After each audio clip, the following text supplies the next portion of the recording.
Pronto. Bom, pessoal, então nós vamos falar um pouco sobre sondas para alimentação, de forma geral. Eu vou deixar gravada essa aula e o link disponível para vocês, para dúvidas ou comentários depois, hoje ou outro dia qualquer.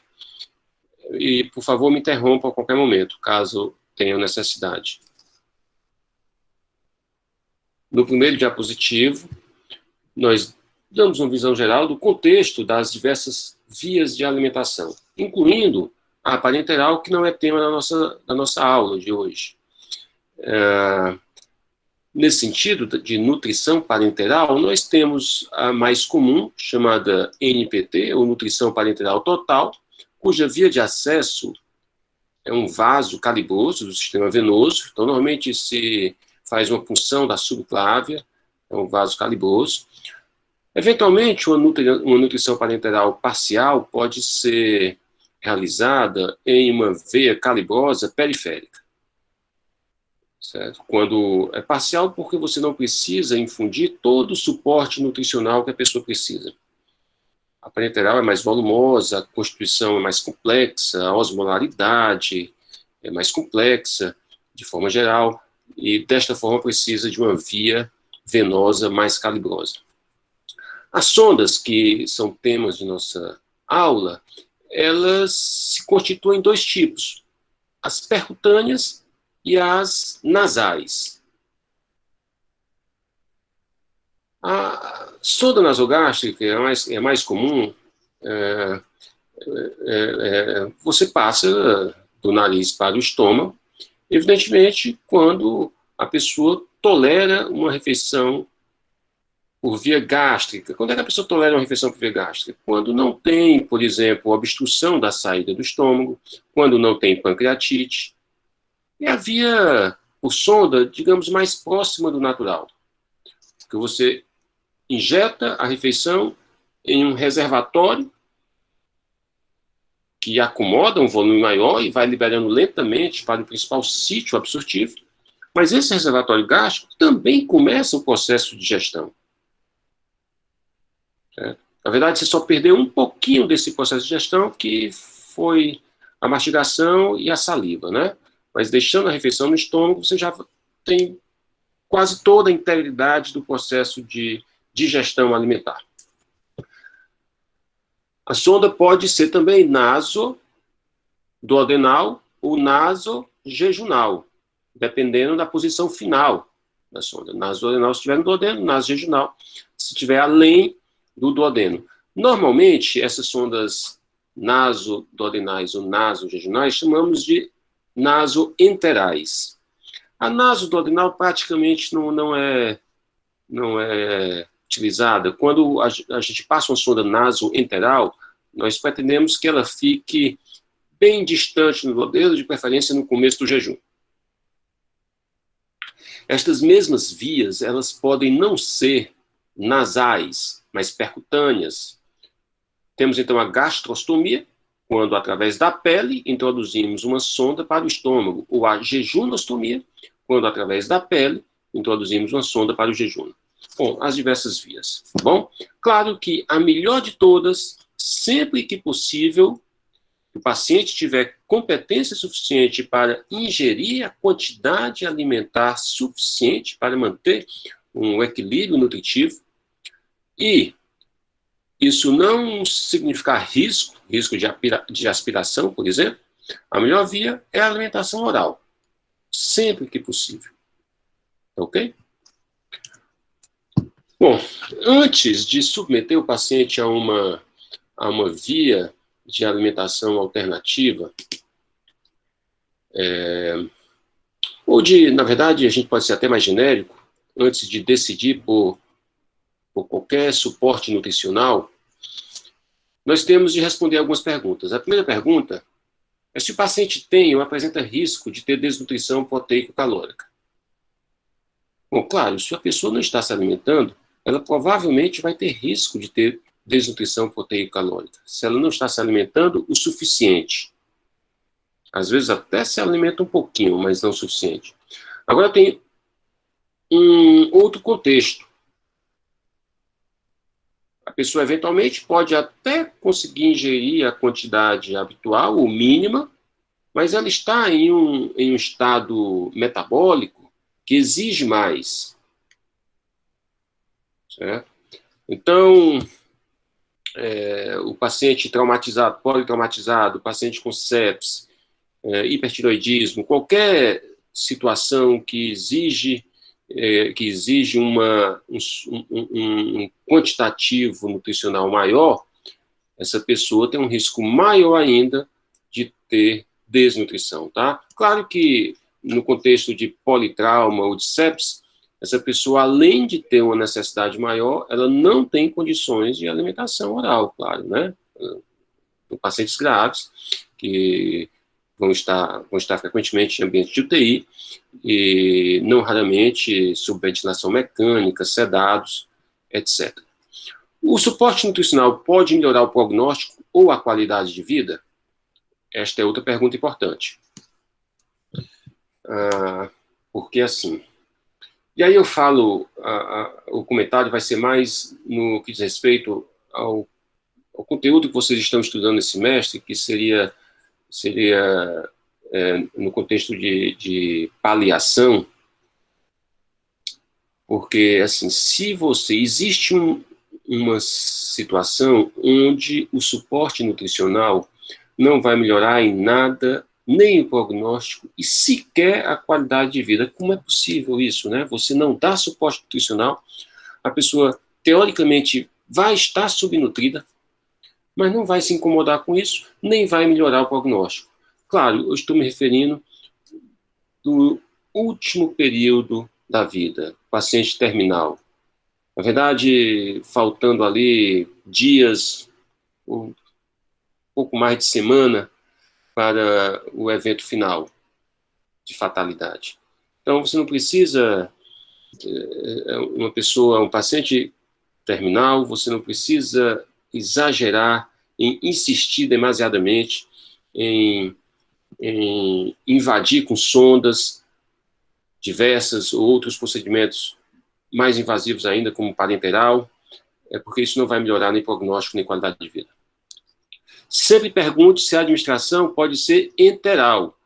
A enteral aqui não é introduzir diretamente no intestino, não. Enteral é se a pessoa tem intestino para absorver os alimentos. É para diferenciar de parenteral. Bom, a pessoa não vai ter intestino para absorver alimentos em algumas situações clínicas. O protótipo no adulto é a pessoa que faz múltiplas ressecções de delgado e tem um intestino curto. Então, ela não tem intestino suficiente para absorver alimentos. O mínimo do mínimo do mínimo para conseguir aceitar a refeição oral é ter 50 centímetros de delgado. Veja, pouco, né? Claro que a pessoa vai ter diarreia, não vai absorver tudo que precisa, mas é o mínimo para tolerar uma dieta oral. Bom, existem pessoas que dependem de parenteral porque ressecaram muito do intestino, tá? Bom, outras situações, como, por exemplo, na criança bem pequena, no recém-nascido, existem enterocolites que impedem o funcionamento do intestino delgado naquele momento. Certo? Em algumas outras situações, na própria septicemia, você pode ter uma disfunção importante intestinal, certo? De forma que você não consegue absorver, o paciente não consegue absorver, não tem uma função intestinal suficiente. Quando se tenta alimentar, há distensão, tem diarreia, certo? E aí você não consegue administrar alimentos para o intestino. Outra pergunta é, a ingestão pode ser oral? Nós já comentamos sobre isso, se a pessoa tem competência para abrir a boca, organizar a refeição na boca, mastigar e deglutir, sem aspirar e numa quantidade suficiente para suas necessidades metabólicas. Se for possível isso, excelente. É a melhor opção. Outra pergunta importante, isso principalmente para decidir qual metodologia de sonda você vai utilizar, é se A necessidade de alimentação por sonda é de curto ou de longo prazo. Curto e longo prazo tem a ver com o tempo, claro, né? Mas nós não temos uma definição exata de quanto tempo é o curto prazo. Isso varia muito, mas eu diria que um mês, pouco mais que isso, seria um prazo relativamente curto. Porque se o prazo for curto, você pode usar sondas que são introduzidas pela narina. As sondas naso, alguma coisa, nasogástrica, nasoenterais. Esta sonda incomoda mais, pode machucar a narina, existem casos até de necrose da asa do nariz. Então, não são sondas para ficar com ela assim durante um ano. Quando a necessidade é de longo prazo, se prefere as sondas percutâneas, gastrostomia ou jejunostomia, tá? Muito bem. Apenas eu listo as principais sondas, técnicas de inserção de sondas para alimentação: nasogástrica, nasoenteral, gastrostomia, jejunostomia. Vamos ver uma a uma. Primeira sonda nasogástrica.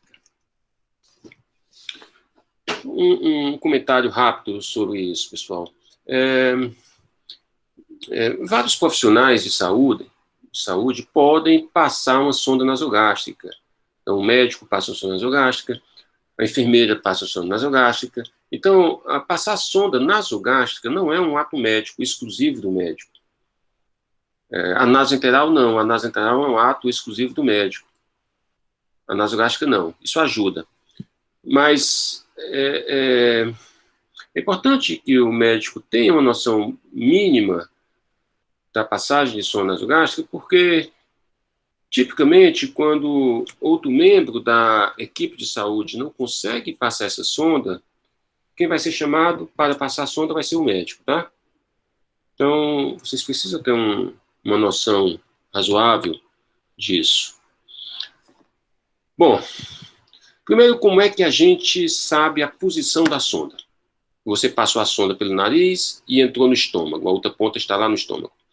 Primeiro, nós temos a medida grosseira. Essa medida grosseira é quando você vê a distância do nariz para a orelha para o apêndice tifoide. Esse comprimento, você medindo a distância do nariz para a orelha, somando com a distância da orelha para o apêndice tifoide, esse comprimento é normalmente o comprimento que você precisa introduzir a sonda para ela estar, para garantir que ela está no estômago. Bom, no adulto, pessoal, a junção esofagogástrica, ela está em torno de 40, 45 centímetros da narina. No adulto mais alto, pode chegar a 50. De forma que, se essa sonda estiver a 55 centímetros, 60 certamente, a maioria das pessoas, quando passa de 45 centímetros da narina, a ponta da sonda está no estômago. Ok? Bom, logo após a passagem da sonda, nós podemos ter uma boa ideia, e muito segura, se a sonda está no estômago. Nós injetamos ar na sonda, uma seringa cheia de ar, uma seringa de 20 ml, injetamos ar com vigor e auscultamos o epigástrico, a região epigástrica. Quando injetamos ar e auscultamos, nós ouvimos um ruído parecido com o ruído hidroaéreo bem forte. Ok? Então, dessa forma, nós temos uma ideia de se a sonda está na câmara gástrica. A forma mais inequívoca, isso se faz de forma protocolar nas UTIs, por exemplo, é solicitar um raio-x simples de abdômen para checar se a sonda está no estômago. Está abaixo do diafragma. Se estiver abaixo do diafragma, está no estômago.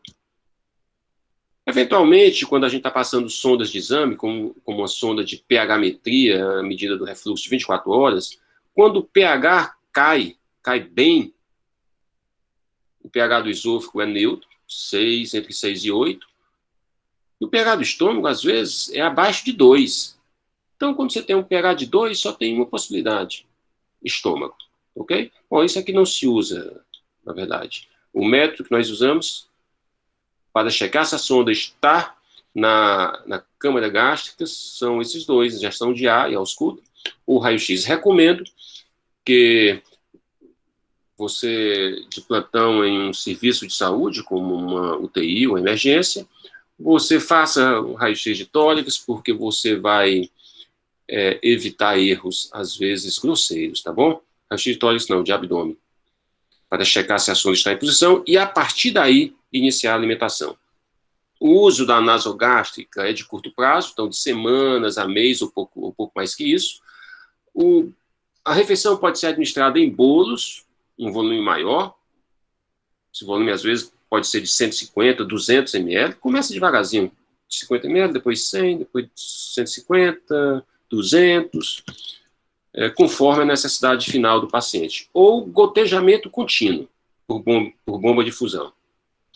Existem algumas complicações, como aspiração, e às vezes até pneumonia aspirativa, se a pessoa tiver com sensório rebaixado. Ulceração do esôfago, isso favorecido pelo refluxo, pelo contato mecânico da sonda também. E, eventualmente, se houver descuido, você pode ter lesão da narina, como comentei há pouco, um caso até de necrose da asa do nariz. Muito bem. A sonda nasoduodenal, ou nasoenteral. Existe uma forma de medir, ter uma ideia do quanto você precisa introduzir para a sonda chegar no duodeno, minimamente, né? E isso é a medida que vai do nariz para a orelha, somada à medida da orelha para a crista ilíaca anterior. Então, você tem uma distância, você precisa introduzir pelo menos isso para que a sonda chegue ao duodeno. Quando se passa às cegas, você introduz essa quantidade e espera a sonda migrar para o duodeno. Essas sondas normalmente têm um peso na ponta que favorece a migração dela com o mecanismo peristáltico. Bom, isso é muito trabalhoso. Às vezes a sonda migra logo, mas às vezes demora dias para migrar, o que é muito inconveniente. Eu não posso esperar, às vezes, dias para começar uma refeição. Por isto, que mais frequentemente as sondas nasoenterais, de forma geral, são passadas por endoscopia. Então, você chama, está no UTI, chama o endoscopista para passar uma sonda nasoenteral. E aí, com o auxílio de endoscopia, o endoscopista já deixa a sonda lá distalmente no duodeno, pronta para a refeição. Certo? Muito bem. O pH do duodeno ele é neutro, então, quando começou a passar essa sonda, o pH caiu quando chegou no estômago, depois subiu novamente quando entrou no duodeno, tá bom? Bom, isso aqui é apenas para ter uma noção, mas não se usa pH para se passar sonda nasoenteral. Como eu acabei de falar, em praticamente todos os serviços de saúde, quando você precisa de uma sonda nasoenteral, você solicita isso para o serviço de endoscopia digestiva. Ok? Bom, deixa eu mostrar a vocês aqui, podendo terminar aqui esses dados. A sonda nasoenteral, ela também é de curto prazo, de semanas a mês, ou pouco mais que isso. Uma indicação seria quando você tem um distúrbio gástrico, como, por exemplo, uma gastroparesia. Essa gastroparesia pode ser idiopática ou secundária a diabetes mellitus, de forma que o paciente não esvazia o estômago. E aí você precisa deixar a alimentação depois do estômago. Como essa refeição não está em uma cavidade de armazenamento, em um reservatório, como o estômago, você não pode administrar a refeição em bolos. Você tem que administrar de forma contínua por bomba de fusão ou gotejamento. Uma das complicações, por exemplo, diarreia. Quando você administra uma refeição que a pessoa não tolera bem ou que sobrecarregou a capacidade do intestino daquela pessoa. E aí você pode ter diarreia e também distensão abdominal. Diarreia e distensão abdominal, aliás, pessoal, são os dois parâmetros principais clínicos que determinam se uma pessoa tolerou ou não a dieta. Então, quando eu digo, paciente tal não está tolerando a dieta, se for uma dieta enteral, principalmente. A gente fala isso quando a pessoa apresenta distensão abdominal, tem diarreia, ou tem diarreia. Existem outros parâmetros, como, por exemplo, antes de cada refeição, quando ela é administrada em bolos, você aspira um tanto. Então, você pode ter muito resíduo. Às vezes, o resíduo que tem ali no estômago, isso se faz quando a sonda está no estômago, claro, é maior do que a refeição que você ia administrar. Então, se a pessoa tem muita estase, não adianta você dar um novo bolos de refeição, certo? Claro que, eventualmente, a pessoa também pode ter vômitos. Então, são sintomas, de forma geral, vômitos, resíduo, diarreia, distensão abdominal, são parâmetros que determinam se a pessoa está tolerando ou não a dieta. Bom, eu vou mostrar para vocês aqui, uma sonda nasoenteral. A minha foto aqui. Olha, isso aqui é uma sonda nasoenteral, tá? É uma sonda mais utilizada no nosso meio. Nós temos uma via aqui, duas vias, onde você conecta seringa ou um equipo de soro para administrar refeições ou medicamentos. É uma sonda relativamente fina, graduada. Você vê os números que dizem quanto você introduziu a sonda, isso em preto são os números, tá? De silicone, então ela tem uma certa flexibilidade, tanto é que tem um guia nela, porque se não tivesse guia metálico, você não consegue passar esse guia para endurecer a sonda, de forma que você consegue introduzir. Olha a ponta dessa sonda. A sonda termina aqui, mas essa ponta é um metal, são metais, esferas de metal no interior da sonda. Esses metais, eles servem para dois propósitos. Torna mais radiopaca, são esferas que dão flexibilidade, ó. E servem de um peso para permitir a migração da sonda ao longo do trato gastrointestinal. Às vezes você introduz a sonda ali na segunda porção do duodenal, mas você prefere que ela fique no jejum bem mais adiante. Então, espera migrar um pouco, certo? É um pezinho nas sondas e também aumenta a opacidade ao raio-x. A sonda nasoenteral. Das mais utilizadas no nosso meio, essa aqui. Muito bem.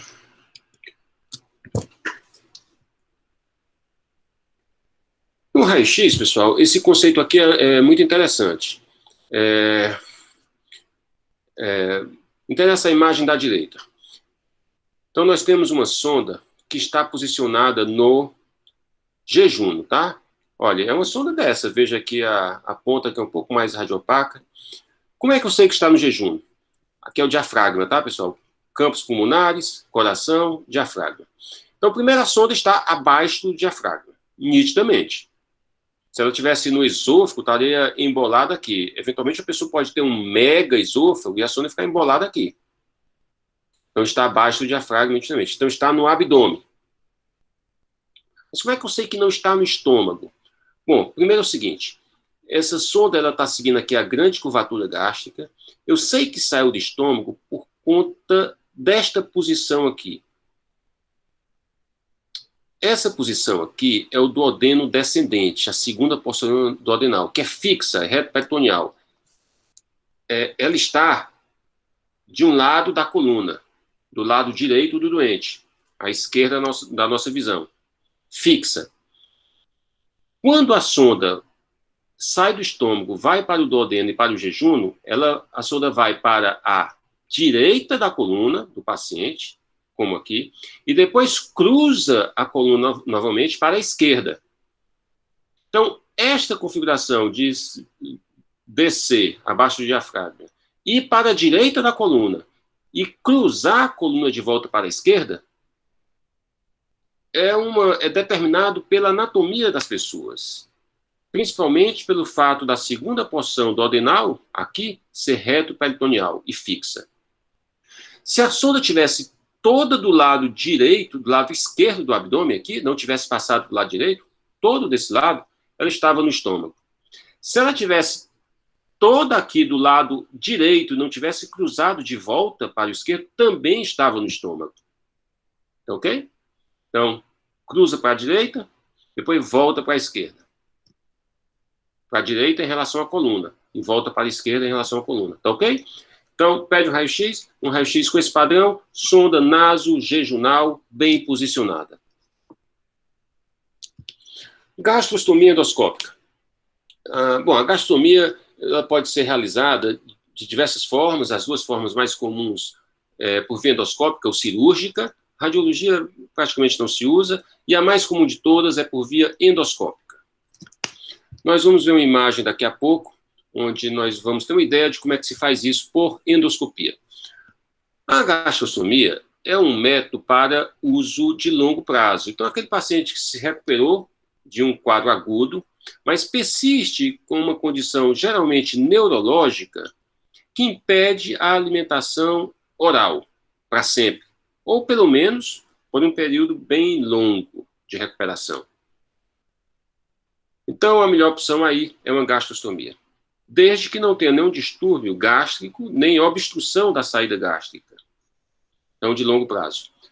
Os motivos principais são distúrbios de deglutição por questões neurológicas, né, ou da ingestão, por exemplo, no AVC, na demência avançada, são os dois casos mais comuns. Mas também na paralisia cerebral, né, nos pacientes mais jovens, como criança, por exemplo. Pode ser administrado em bolos ou gotejamento, da mesma forma que a sonda nasogástrica, e as complicações, a aspiração, vou fazer um comentário sobre isso daqui a pouco, tá? Comentário importante a respeito de aspiração. Dermatite, no local da pele onde sai a sonda, que vem do estômago. Veja, se estiver vazando um pouco de conteúdo gástrico para a pele, esse conteúdo gástrico é ácido e rico em enzimas digestivas, de forma que machuca a pele, causando uma dermatite química. Eventualmente, essa dermatite química pode infectar. Aí você vai ter também uma dermatite infecciosa, bacteriana. A sonda da gastrostomia eventualmente pode migrar tanto distalmente para o piloro e duodeno, às vezes até obstruindo o piloro, quando ela pode migrar proximalmente, ficando na cavidade, na parede abdominal, ou até saindo. Normalmente, evidências de migração é quando a sonda fica obstruída. Essa obstrução pilórica é quando ela migra para o piloro, tá? Vamos ver aqui como é que se coloca essa sonda, para ter uma ideia, e depois eu vou mostrar uma imagem de uma sonda dessas.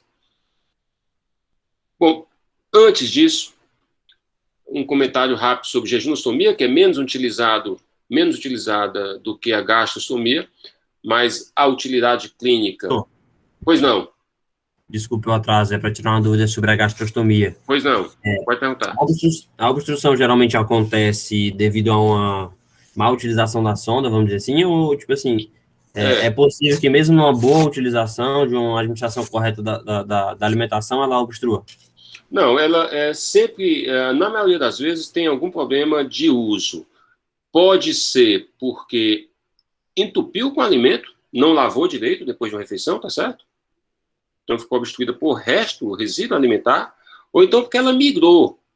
Se ela migrar em direção ao piloro, ela pode acotovelar. Então tem uma sonda, aqui é uma sonda de gastrostomia, que eu vou mostrar daqui a pouco. Então ela acotovela. Então está obstruída. Ou então, ela está aqui dentro do estômago, certo? E migrou para cá e ficou enterrada na parede gástrica. Então está obstruída também. Deu para ver a minha demonstração aqui? Deu, professor, entendi. Muito bem. Então, normalmente tem algum problema, voluntário ou não. É muito comum o paciente puxar a sonda, sabe? São pacientes com distúrbio neurológico importante, a maioria das vezes eles não estão com um bom nível de orientação, então às vezes puxa a sonda de forma inadvertida. Bom, a jejunostomia também é passada por endoscopia, na maioria das vezes, pode ser por cirurgia também. O uso de longo prazo, você vai utilizar a jejunostomia da mesma forma da sonda nasoenteral quando tem algum problema gástrico, como gastroparesia, por exemplo, ou obstrução, certo? Como a sonda nasoenteral, você não pode administrar em bolos, tem que ser por gotejamento contínuo, por bomba de infusão contínua ou gotejamento mesmo. Complicações ocorrem de forma semelhante à sonda nasoenteral, diarreia ou distensão, mas você pode ter também outros eventos que não ocorrem na sonda nasoenteral. Fístula jejunal. Você tem uma sonda, um dispositivo que é um pouco mais rígido, comprimindo uma alça jejunal contra outra estrutura, às vezes outra alça. E aquilo às vezes fistuliza. Você pode ter dermatite também. No jejum nós não temos ácido, mas nós temos enzimas digestivas. Então o vazamento desse conteúdo intestinal pode machucar a pele e causar uma dermatite química também. Eventualmente, essa dermatite química, quando não cuidada, pode infectar. Vamos ver aqui exemplos de sondas de gastrostomia. Então, veja bem, na maioria das vezes, como o colega me perguntou, a sonda vai obstruir por um problema do uso. Mas elas ficam velhas também. Essa é uma sonda bem velha. Normalmente a sonda dura de forma tranquila 6 meses. Depois disso vai ficando assim, ó, deformada, enegrecida. Esse enegrecimento é por uma crosta, um filme de material químico e biológico no interior da sonda. Isso diminui a patência da sonda, ok? Essas sondas, pessoal, bom, antes de mostrar a sonda, porque eu quero ver a minha imagem aqui, você vê aqui uma ligeira dermatite, veja um pouco de hiperemia em torno do ósseo da gastrostomia, que vaza um pouquinho, ó, isso aqui é conteúdo gástrico, e um pouco de hiperemia. Essa dermatite é bem leve. Eventualmente você pode ter uma dermatite bem intensa com erosões, ulcerações, exsudação aqui. Uma queimadura mesmo, como se fosse uma queimadura, tá? Na verdade, a gente diz que o conteúdo gástrico queimou realmente a pele. Aqui seria, fazendo uma comparação, a queimaduras de primeiro grau, mas você pode ter queimaduras. A gente não usa esse termo queimadura de primeiro grau, segundo grau, terceiro grau para dermatite, tá, pessoal? É apenas uma comparação. Mas você pode ter queimaduras bem mais intensas do que apenas uma tipo primeiro grau. Ok? Nós não chamamos de queimadura, então, é apenas uma comparação. Isso aqui é uma dermatite química. Como é que se faz a gastrostomia? Bom, mais uma vez aqui, né? É assim, pessoal. Nessa imagem da direita, o estômago foi insuflado e a pele foi puncionada com trocáter. Quando a gente insufla o estômago, esse estômago fica bem colado na parede abdominal, de forma que você palpando a parede abdominal, você palpa e consegue ver a impressão do seu dedo na palpação aqui na parede gástrica. Ali, você punciona com o trocáter. Por dentro do trocáter, então o trocáter entra no estômago. Por dentro do trocáter, você introduz um fio-guia, que é esse fio azul aqui. E pega esse fio-guia com o endoscópio. Isso aqui é uma pinça, uma cesta, uma alça, na verdade, que passa por dentro do aparelho de endoscopia, puxa esse fio-guia para a boca. Então, o fio-guia sai na boca, olha aqui, que é o aparelho de endoscopia puxou um fio-guia até a boca da pessoa, tá? Nós amarramos o fio-guia nesta sonda, que a ponta dela tem um dispositivo perfurante. Note, preste atenção, que a outra ponta do fio-guia ficou na pele, pra cá, onde foi puncionada, lá no abdômen. Então, nós puxamos essa sonda pelo fio-guia que está saindo lá na pele, no estômago, tá? Então, puxa, vai puxando aqui na terceira imagem, a sonda vai entrando. Veja que ela tem um dispositivo que vai ancorar a sonda na parede gástrica, no interior do estômago. E essa sonda sai aqui. Nós puxamos e saiu aqui, na pele do abdômen, logo abaixo, acima do umbigo e abaixo do apêndice tifoide. Ok? Então, assim que se faz uma gastrostomia endoscópica. Isso aqui é a sonda de gastrostomia endoscópica. E a sonda de gastrostomia endoscópica, depois de cortada, esse anteparo aqui fica no estômago. Então, aqui nós temos aqui, os meus dedos são aparelhos abdominais, esse anteparo aqui ancorado no estômago, tá? E essa argola aqui fica na pele. Nós apertamos assim um pouco, até ficar bem justo, segurando a pele e a parede gástrica no interior do estômago, tá? Então, dessa forma, o estômago fica junto da parede abdominal.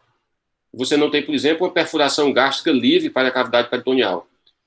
E, evidentemente, nós temos o dispositivo externo, onde nós temos um orifício bem maior para a administração de alimentação. Você pode pôr aqui um tubo maior de alimentação enteral e um dispositivo menor para o acoplamento de seringas, por exemplo. Certo? Claro, você pode fechar a sonda ou abrir novamente. Então, isso aqui é uma sonda de gastrostomia típica, também feita de silicone, então ela é relativamente confortável. Muito bem. Alguma dúvida sobre isso? Então, vamos para adiante. Falei há pouco que essas sondas, elas têm uma duração razoável, com boa função, de 6 meses, mais ou menos. Nós usamos um calibre bem maior. Essa que eu mostrei para vocês, ela tem um calibre de 20 frente, o 20F, pode ser usada até uma maior, de 24. Um ponto importante, eu falei há pouco que ia fazer esse comentário sobre aspiração na gastrostomia, o risco de aspiração, o paciente ter aspiração. Bom, pessoal, é muito importante saber que uma gastrostomia, só pelo fato da pessoa não estar com sonda no nariz, isso não evita a aspiração. Então, você não pode decidir fazer uma gastrostomia para evitar a aspiração e evitar a pneumonia aspirativa. Um exemplo, por exemplo, paciente com doença de Parkinson avançada que não consegue se alimentar. Está com sonda e não consegue voltar à alimentação oral. Vai fazer uma gastrostomia. Por que vai fazer gastrostomia? Para ele se alimentar. Não é para evitar a aspiração.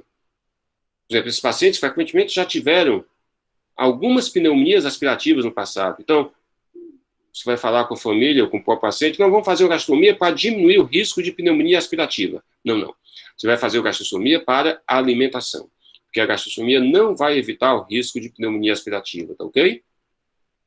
Muito bem, então isso é importante, porque você não pode prometer algo que você não vai cumprir com aquele método. Você pode ter problemas de vazamentos, como eu já comentei, problemas de migração, como eu já comentei, problemas de infecção da pele ou da parede abdominal. A infecção da pele frequentemente decorre inicialmente de uma dermatite química.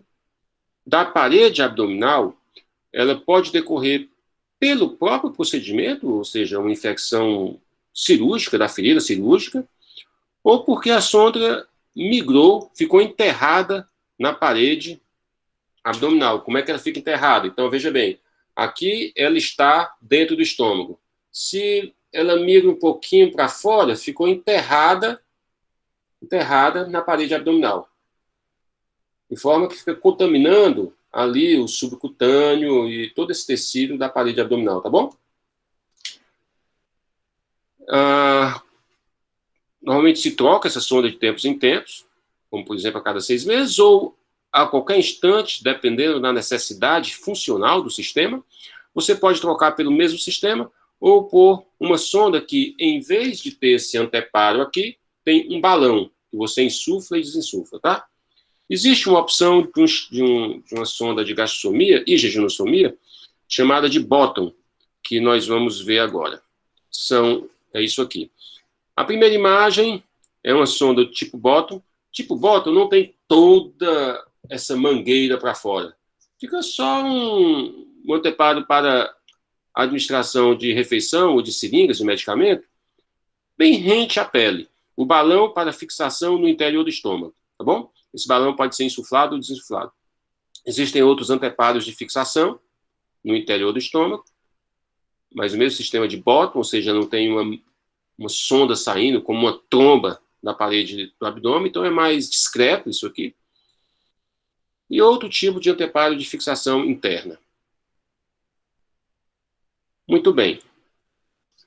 Para finalizar, como a gente não tem prática de demonstração isso. Oi, pois não. Só para questão de informação também, quando faz a gastrostomia, o paciente também consegue receber assim, o alimento que ele vai usar na gastrostomia, ou então a família que vai ter que arcar com isso aí? Rapaz, normalmente tem que arcar, né? Ou então o convênio da pessoa pode fornecer também, mas é a pessoa que tem que arcar. E existe porque assim, é a alimentação da pessoa, então não é medicamento. Então, normalmente, quem tem que pagar a alimentação da pessoa é a própria pessoa, ou os familiares, tá?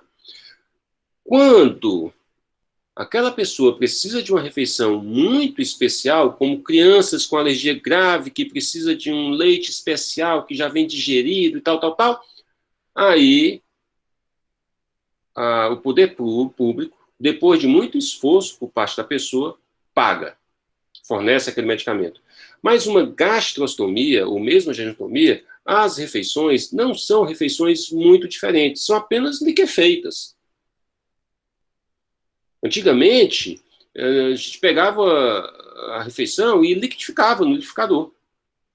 Uma refeição mais ou menos parecida com a de uma pessoa. Hoje não, existem preparados mais balanceados, né? Porque se você for depender dos familiares prepararem o medicamento, pode ser que a composição não seja adequada. Então, existem formulações. Claro que isso vai encarecer um tanto, mas é como se a pessoa estivesse comprando carne, ovo, essas coisas no mercado, tá? Então não, é a própria família que tem que fornecer, tá? Geralmente. Isso pode variar um tanto. Bom, professor, pois não, pergunte. Professor, o senhor falou acerca da infecção na gastrostomia. Qual o antibiótico de escolha? O antibiótico de escolha, essas infecções da gastronomia geralmente são infecções por germes da pele. Certo? Então, Streptococcus ou Staphylococcus. Então, os antibióticos de escolha normalmente é uma cefalosporina de primeira geração ou penicilina. Eventualmente, penicilina com um inibidor de beta-lactamase. Como, por exemplo, nós temos o Clavulin, uma marca conhecida. Certo? Então, cefalosporina de primeira ou no máximo segunda geração, ou penicilina mesmo. Eventualmente com inibidor de beta-lactamase, tá? Obrigada, professor.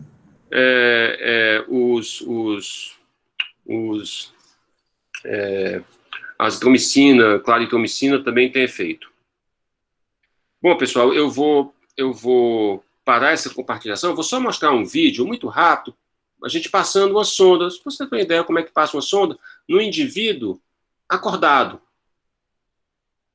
E seria até mais delicado ainda, tá? Porque a pessoa inconsciente, na UTI, entubado, olha, para você passar uma sonda nasogástrica em um paciente entubado na UTI, já tem uma facilidade muito grande. Primeiro, o paciente não reage, não vai sentir, ele está sedado. Segundo, a via aérea já vai estar com um tubo, então não corre o risco de introduzir essa sonda para a via aérea, que seria uma tragédia, você introduzir a sonda para a via aérea e depois alimentar a pessoa com essa sonda na via aérea. Isso já aconteceu, pessoal, tá? Por isso a gente tem sempre que checar se a sonda realmente está bem posicionada. Bom, então eu vou parar essa apresentação e apresentar um vídeo rapidinho, tá?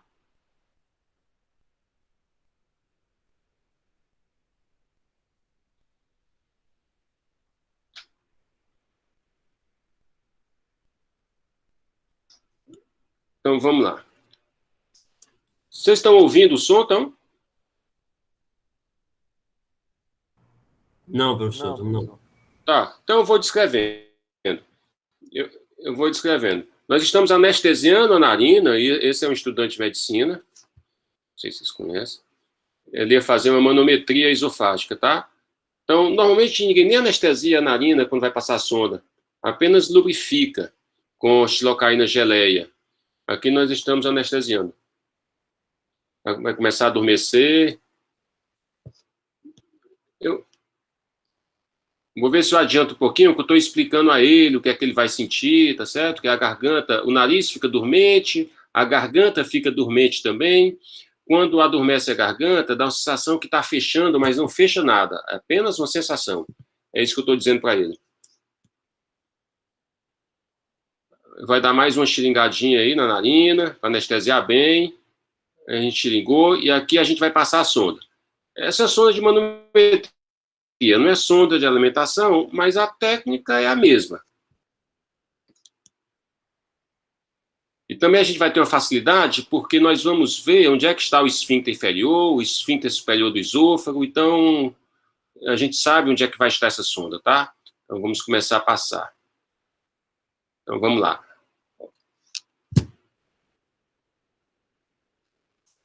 Bom, tem um ponto interessante aqui que eu falei.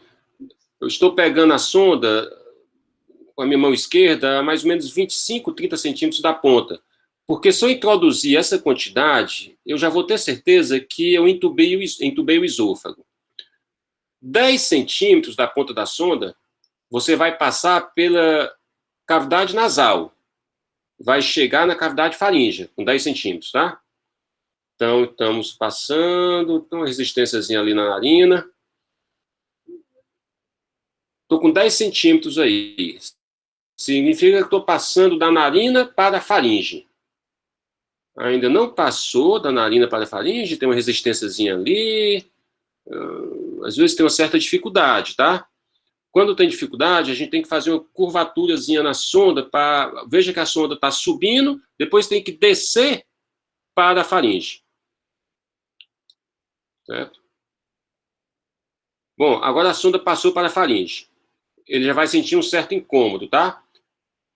Quando passa do nariz para a faringe, a gente baixa a cabeça da pessoa, tendendo a encostar o queixo no tórax, porque isso fecha a via aérea. Lembre quando a gente quer abrir a via aérea para ventilar uma pessoa, a gente hiperestende o pescoço. Então isso facilita a sonda para o esôfago. Está lubrificando a sonda com xilocaína geleia. E nesse momento a sonda está apontando na faringe. Depois de 10 centímetros e menos de 15. Menos de 15. Na hora que essa sonda, a ponta da sonda, chegar na hipofaringe, a gente pede para ele engolir. Porque veja que o esôfago ele é fechado. Só abre, ele é fechado. A via aérea é aberta. O esôfago só abre quando a pessoa deglute. Deglute, abre e fecha. 1 segundo. Abrindo e fechando, tá? Então, nesse 1 segundo, eu tenho que passar a sonda. Bom, como ele está acordado, isso foi uma demonstração, estou explicando a ele bem direitinho o que é que ele vai sentir. Se a sonda não for para o esôfago, se a sonda for para a via aérea, o paciente tem um desconforto enorme. Tosse, pode dar falta de ar. Veja, estou passando. Uma resistência, ele teve um desconforto. Eu puxei um pouquinho para o conforto dele. Agora eu já sei onde é que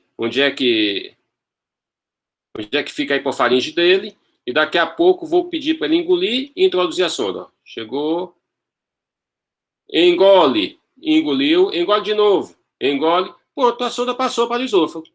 Ele ameaçou nausear, mas ele tolerou muito bem. Tolerou muito bem. Bom, ele deu uma tossidinha, uma nauseada, se engasgou um pouquinho. A garganta está adormecida, aí pede para ele ficar calmo, né? Aí.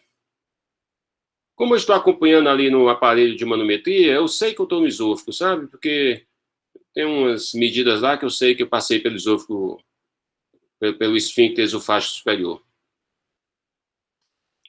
Muito bem. Bom, aí a gente já deitou ele para fazer o exame de manometria, tá certo? Já que a gente está... É isso. Bom, pessoal, então é isso. Eu tinha esse videozinho, então acabei... Vocês conhecem, né? Estou vendo que conhecem o rapaz, é isso? Não, professor, é porque eu fui voluntário de uma pesquisa. Sim, sentiu isso, não foi, Manuel? Sentiu isso, né? Eu também já fui. Eu também já fui várias vezes, rapaz. Não gostei de nenhuma, viu? Não é moleza, não, passar a sonda, tá? Algumas pessoas passam com muita tranquilidade, outras têm muito desconforto. Eu diria que o nosso voluntário ali, ele teve um desconforto mediano. Não foi, assim, completamente sem desconforto, mas também tolerou muito bem, tá bom? Bom, alguma questão a mais, pessoal? Ou finalizamos por aqui? Vocês acham que o que a gente conversou hoje teve alguma utilidade para vocês? Com certeza, professor. Muito bem, eu vou deixar essa... Eu gasto mais. É algo simples, mas eu acho que tem que ter uma noção mínima, né? Mínima. Eu vou deixar esse vídeo disponível para vocês, vou passar o link daqui a pouco, tá? Tanto o vídeo da passagem da sonda, quanto o vídeo da aula, ok? Se não tiver mais nenhuma pergunta, pessoal, eu vou me despedir de vocês, desejar uma boa tarde, um bom final de semestre, espero que todos tenham sorte, porque hoje em dia a gente não deseja mais saúde não para as pessoas, é sorte, tá? E que, bom, o internato está bem aí, se protejam, não adoeçam, se possível, tá? Boa tarde, pessoal. Valeu, professor. Boa tarde, Obrigado. professor. Obrigado. Fique com Deus. Até mais.